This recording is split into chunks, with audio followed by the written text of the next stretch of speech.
Hello and welcome to Label Lens. I am Sharon Ijason. On this week edition of the program, we'll be focusing on the proposed fuel pump price increase and also several issues that affect Nigerian workers. We will be right back.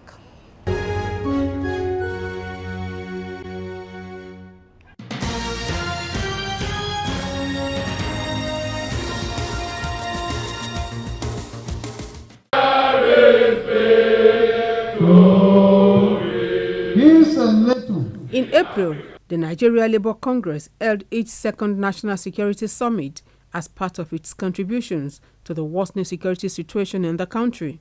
8 months down the line, the Congress has come up with a charter of demands it believes will reposition the nation. Solidarity, the struggle. It's the end of the National Executive Council meeting of the Congress, and NLC President speaks to the report of the second National Peace and Security Summit.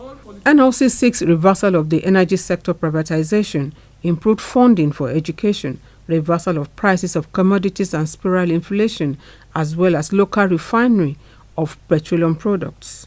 The Nigeria Labour Congress presents this charter of demand to the government and all persons in authority and managers of public institutions for implementation. 1.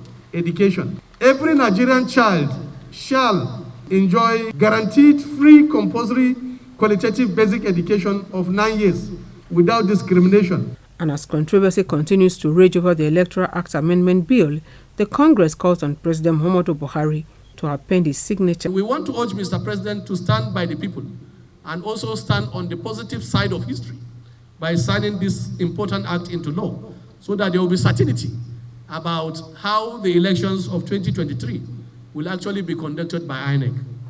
NLC is now warming up for what it calls mother of all rallies in January across states to protest planned increase in the price of petrol. Congress should and will and shall organize protest rallies in all the states of the Federation and present a formal letter of protest to all the state governors of the 30 states on January 27, 2022. This will closely be followed by a national protest which will take place on the 1st of February 2022 here in Abuja. The Congress promises to lead proper political engagements and advises Nigerians to vote for credible individuals other than political parties.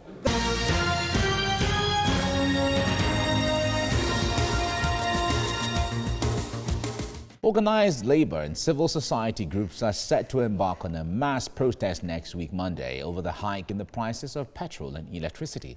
And that's when a 2-week ultimatum for a reversal by the federal government is set to expire. This decision was reached after a closed-door meeting by the National Executive Council of the Nigeria Labour Congress in Abuja. The president of the union, Ayuba Waba, says that the hike and other charges will further impoverish Nigerian workers and citizens. He insists that the strike will hold if the federal government fails to yield to their demands, which includes the upgrade of the nation's refineries. The issue of hike in electricity tariff by almost 100%. Also, NEC resolved also to reject the fuel price increase in the name of full deregulation. Therefore, this increase coming in the mix of the COVID-19 pandemic is not only ill-timed, but is also counterproductive. 2016, the then Minister for Petroleum, Ibe Kachuku, told us that if our refineries were not working by 2019, that he was going to resign. In sometimes 2018, he also came to say that the petroleum product had been completely deregulated and that market forces would be allowed to determine the price. And some of the questions some of us asked then was that if the products have been completely deregulated, what's happened to, why do you still have the equalization fund? Why is there bridging costs? Why is the price, the same in Lagos and in other parts where the product lands in Lagos and then you have to truck it? So who is paying the trucking costs? So all of those questions were left hanging and nobody answered them. And at that time also, Ipman complained that it was only an MPC that was importing product because of the fluctuation in forest market. And all of that, we allowed it to fizzle out. And recently, immediately after the 2019 election, if you remember, they jacked up the price all in the pretense of, oh, look, it is the market forces that was the product had been completely deregulated. Now come and said, you can no longer subsidize with 1.8 trillion naira because it is unrealizable. But that in place of that, you want to share 5,000 naira to 40 million indigent Nigerians. A lot of questions begging for answers. Who are these indigent Nigerians? What will be the criteria for determining the 40 million indigent Nigerians? Are you going to share the money the way you share 9-point-something billion to indigent Nigerians up north, and at the end of the day, people that were supposed to get it didn't get it? Or are you going to share it the way the president was sharing the conditional cash transfer during elections to market women, or the trader money? And yet, at the end of the day, the traders are still poor the way they are. Or are you going to share the money the way Festus Keyamo shared 20,000 for youth in the 772 local government areas, and yet we still didn't identify those that got the money? The federal government has actually sent a message out that come hopefully next year they will be hiking the price. My perspective about it is the non-transparency in the aspect of the subsidy that even the government is paying. I feel liberalizing and let's have the actual cost of what it is might just be the way out. We've asked them to go in the area. They said they want to deregulate. We've not got value for it. And we've yearned seriously that they should put in place the refineries. You see, it's going to get tougher because the fundamentals are not being addressed. And what is the fundamental? We cannot have raw materials and go ahead and process it outside while we'll depend on those other people, knowing fully well that foreign exchange plays a key role when you're bringing some of these goods. So federal government coming to tell us, I think as an individual, it's just for us to brace up for the worst time. Once that is done, that they remove the subsidy, because we are not even getting the value of the subsidy that they are saying. So much has been set aside, but what are we using it for? We still go about borrowing and doing everything. So let's pay the actual cost of what that is. Well, maybe that will open our eyes to put pressure on them to see how they can build refinery. It's good to have you on the program. Thank you very much. A lot has happened since our last conversation, and it's been a roller coaster in the power sector. Can you bring us up to speed? How would you rate the power sector at the moment as a Labour leader?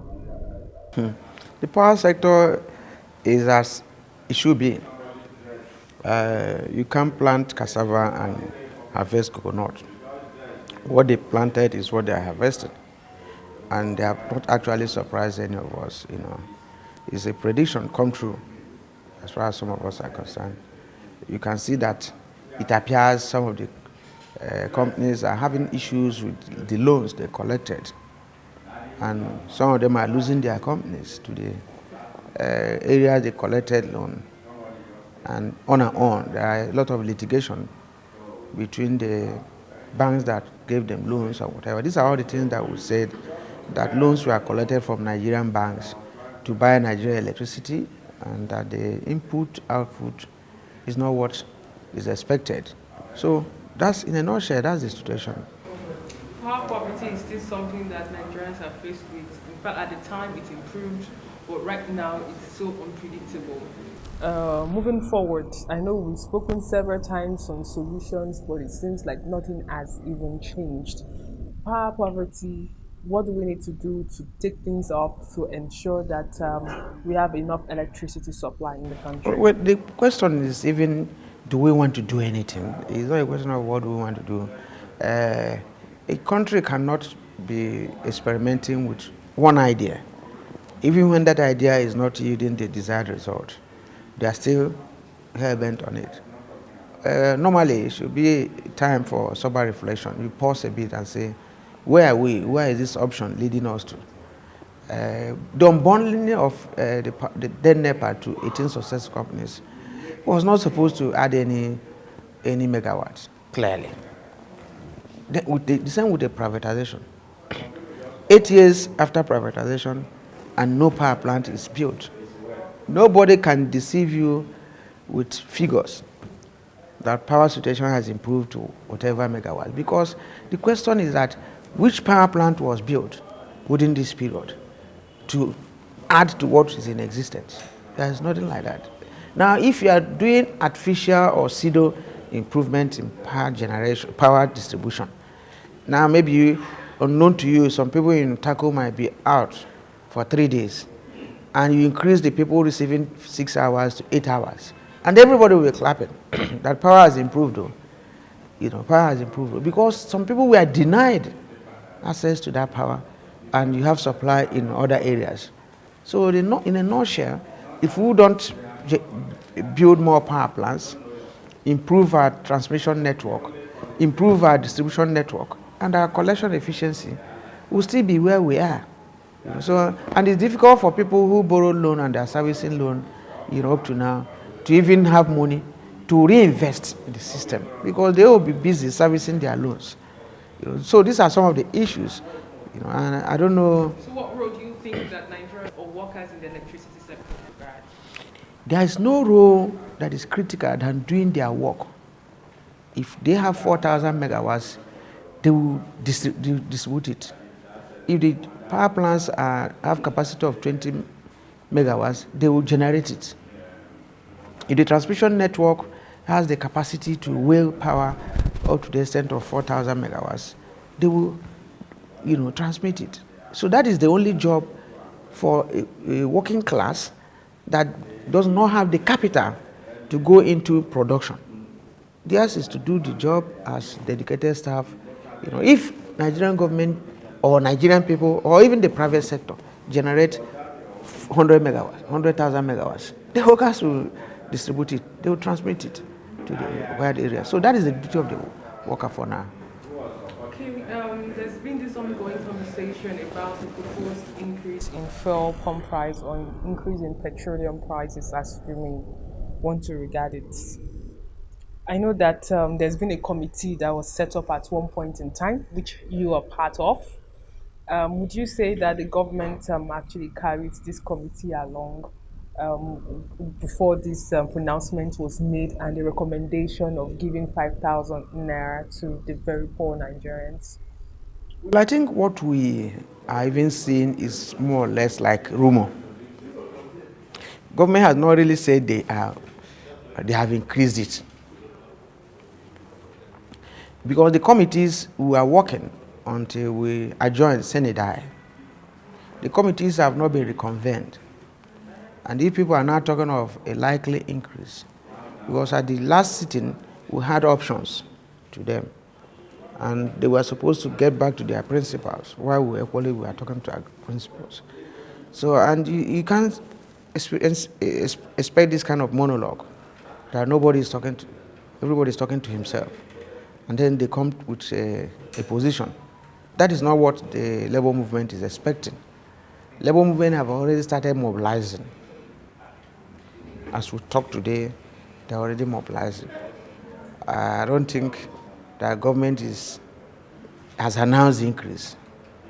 But signal, body language from some of them, and some utterances, seem to suggest that they want to. And then if they do, I think the question should be, what do we do? In a situation where workers are earning 30,000 naira megawatt minimum wage, and in a situation whereby almost more than 50% of the states have not even implemented the 30,000. It's a dicey situation that even if you decide to keep quiet, the person will still roast. If you decide not to say a word, you will not even be able to go to work. So you don't even need to shout a lot. I think they have to review it again. They have to review. The inflation will increase.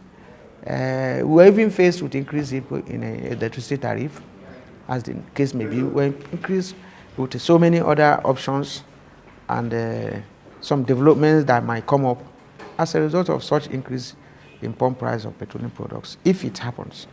But I pray that it doesn't happen. This is not the time to contemplate with such policies coming from the Bretton Woods institutions, some of the policies from IMF and World Bank. they will not help us as an underdeveloping country. So in a nutshell, that's the way we look at it. Talking about minimum wage, owing to the fact that we've experienced inflation about 2-3 times, what would be your message as a labor leader as regards ensuring that maybe workers actually would earn better, despite the fact that the year to review the national minimum wage is not here yet? Does any law in the Constitution provide for such occurrence? Well, I think the occurrence is not equally going to be accidental. If the federal government is thinking of increasing pump price of petroleum products or even electricity tariff, they know the inflation that will be associated with it. And then one expects them to start early. You will remember that the last one they announced, they made so many promises, promises like housing, building houses for the low-income earner, getting buses. At the stage they were saying they were going to give the NLC about 100 buses and whatever. I'm not sure we have gotten up to 3 buses or 2 buses. So nothing has happened. And you have seen promises. And when you get to the level of trust gap between the government, and the people in charge, then there's a problem. So that's the situation we are today. The situation is bad. People can't even survive on 30,000 naira. I heard recently of bank attacks in several states, actually states that are not even paying the minimum wage, are not even paying workers' salaries as and when due. Do you think these are some of the societal issues that... Oh, they're uncountable. A situation whereby you are not paying living wage, a situation whereby, people are out of job. If it's not the people that are out of job, it will be their children who are out of school. Those are issues. And when they're out of school, they will eat. And if you look at the level of banditry, kidnapping, and all sorts of militancy organizations coming up, you see that the people have some option to join such organizations in order to survive. So it goes with it. That where you have people not earning well, people not working, that there will be the army of unemployed and other social vices, will come up. So it's natural. So what do you think is the solution, owing to the fact that we are faced with this reality and it just seems like the tax will still continue to increase? We still need to do some level of conversation, among ourselves, within the leaders and the people governed. Like the one we started, in the case of petroleum products, tariff increase, the committees that started work. Now with the works they have started and we are discussing, and I have not seen anything on ground. There is no conscious master plan on where we are going to be by March next year. No such plan. There's no plan of any refinery that will be on stream in the next 1 year. Even in the last how many years, almost 20 years, when this issue of increasing pump price of petroleum products came up, there's no plan on ground that one refinery will work. There's no plan on ground that one power plant will start operation, and when they start operation, they will add certain megawatts into the national grid. As far as there's no such master plan, it can't be magic, and as far as there's no magic about it, the situation will remain comatose and will keep on, moving around. Since there is no plan, is there any recommendations that you will give for the power sector? There in the Can you remind us again? No, we told them clearly that the refineries should do turnaround maintenance on the refineries, build few modular refineries, and then if they don't want, they should legalize the way the young guys in the Niger Delta refine these products. That is not local science. You see them refining with all these drone, they are calling it illegal refineries, but let them legalize it. Because the product they are refining will still be used for everybody in the country. And then let them stop the issue of importing products. If they do that, we'll solve this problem to a level. And in the case of the power sector, we are clear about it. The issue of gas pricing. If you are giving other industries gas at maybe $1.50, and then you are giving those in the power sector $2.50, then there's a problem, because all those other industries equally depend on the power sector. It then means if it costs them high to buy gas, they are going to factor in the cost of gas in the price, in the tariff they are structuring. So if you reduce the cost of price, and then if you stop selling gas in foreign currency, gas we are producing here, then it will make sense. If you stop dollarization of the gas, it will make sense. And if you stop calculating tariff on the basis of, you start increasing on the basis of inflation, wherever there is inflation, you adjust tariff upwards. For instance, if you increase tariff in electricity today, and somebody before 1 week, it will generate inflation. If it generates inflation, since you have it in your program that whenever there is inflation, you increase tariff, the same person that caused the issue of inflation will still go again to ask for adjustment because of inflation, which he himself, caused. So these are some of the issues we have raised with them, to take care of them, and then to diversify the sources of generation of electricity, for it not to depend on gas alone. Gas is very, very expensive, to generate. If you check some of the feasibility studies done in some hydro plants, Mambila, Zungeru can give us almost 1,900, 1,000. Mambila can give us over 3,000 or 4,000. What all the plants in the country are, and they are generated through the hydro. Years up to this moment, they are still telling us stories. So if they do that, and they equally do a mix with coal, and other issues, I think things will be better for us. Okay, if the government is not meant to do a lot at this point in time, the private investors also, I am also aware that the time in which they're supposed to hold on to being owners of this company has elapsed. So what happens in this situation? Well, what I understand there is that after 5 years, there should have been a period of review of the MOU to look at their performance, look at the performance chart, and then look at all the promises they made, the level of investment they wanted to bring and all that, whether they have actually done it. But there have been costs, including the ones from the union, for that to happen, because this is about 8 years after privatization. Such plans have not seen the light of the day. I don't know why they are frustrating it. So a situation like that does not give room for improvement in the power sector. So if people have taken over there, and they have taken over, whether it's good or bad, whether they are doing well, you can't review it, it's a big challenge. Although government is supposed to play the role of a regulator for now, through its agents or agencies. I doubt that. So for the private investors, what has been the experience of workers under them? Oh, very tough, very tedious. The first instance, they don't have the capital. They work with borrowed money, and they now want to squeeze life out of the workers. Work meant for 4 people, they want only 1 person to do it. Then the services are not there, and then the customers are not willing to pay the tariff. And then the brunt, the workers bear it. It's either they are attacked when they climb up to disconnect, or the money generated is not enough, and then they are paying them still.